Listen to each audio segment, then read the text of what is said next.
Welcome back to Chapter 5, E-Business and E-Marketing.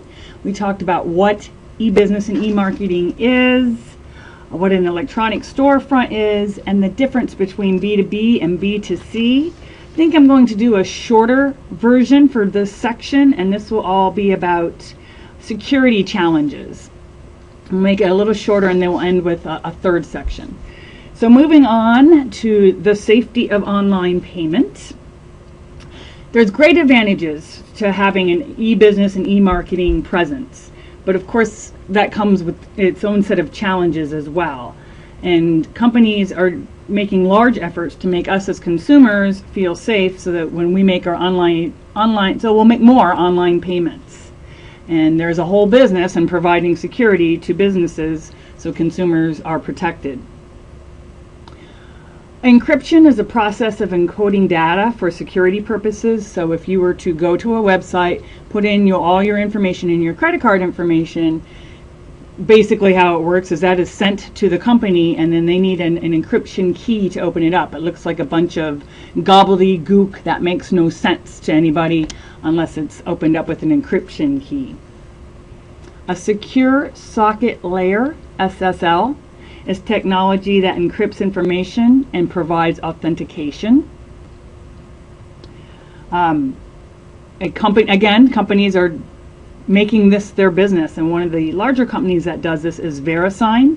So sometimes you will go to a bank website or something and you will see the VeriSign logo on that site, and that means that they have invested in providing consumer safety.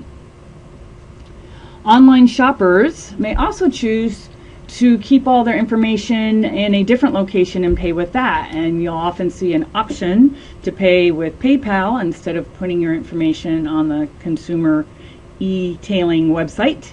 Or Google Wallet is coming up in popularity. And so therefore your credit card information isn't in all these different sites. It's basically kept at PayPal, and you can use PayPal if the company accepts that as payment. For your own protection, and just in case you did not know this, there are two ways to make sure a site is secure. You want to make sure there is an SHTTPS. There should be an S after that to indicate security. And the second check is to make sure that there's this tiny little closed padlock. If you're on a site and it doesn't have those two things, you're going to want to think twice about making a purchase.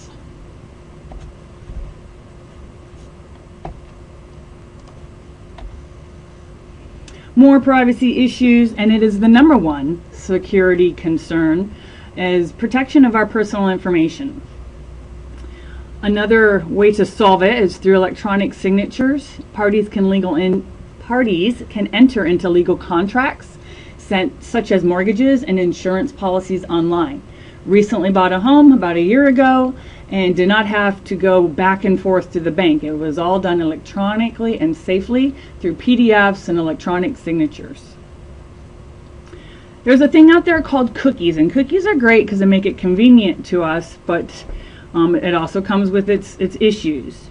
And it's a piece of information that's stored as a text string on your machine. So the web server sends you the cookie, and then it's stored on your hard drive.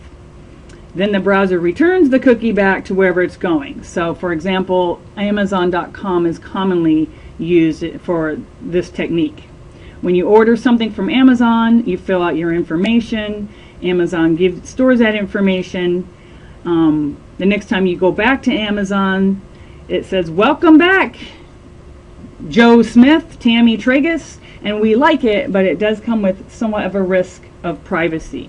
As far as spyware, it's a type of software that's installed on computers, and it collects our information without our knowledge, and that's why we have programs that check our computers for spyware. But again, these are things that consumers rightfully so, should be acknowledge and know that it exists, and that they have the right checks and balances on their computer.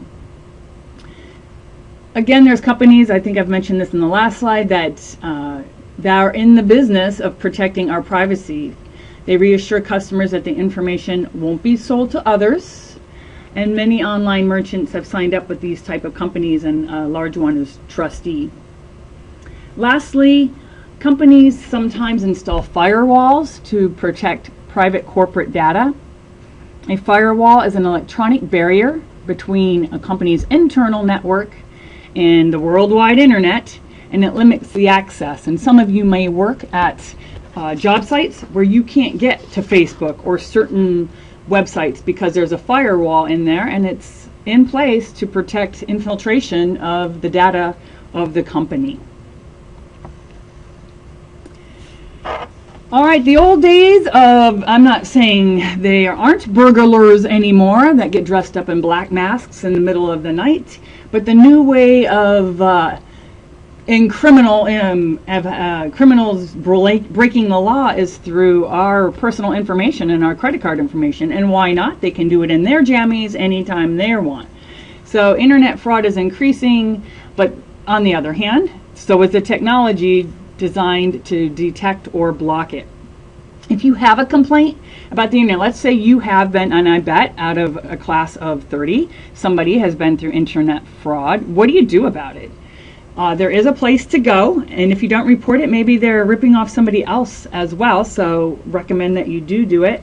The Internet Crime Complaint Center, or IC3, is a place you can go. Here's what that site looks like. You can tool around here on your own if you would like. If you want to file a complaint, you would click here. You're going to say, yes, I agree to this, if you do agree to that. And I'll show you what the form looks like. You put in all your basic information. If it was a business who victimized you, here's their information. What kind of payment? Describe the incident. What kind of platform was it? So this is where you would go. And then also, have you reported this to another agency?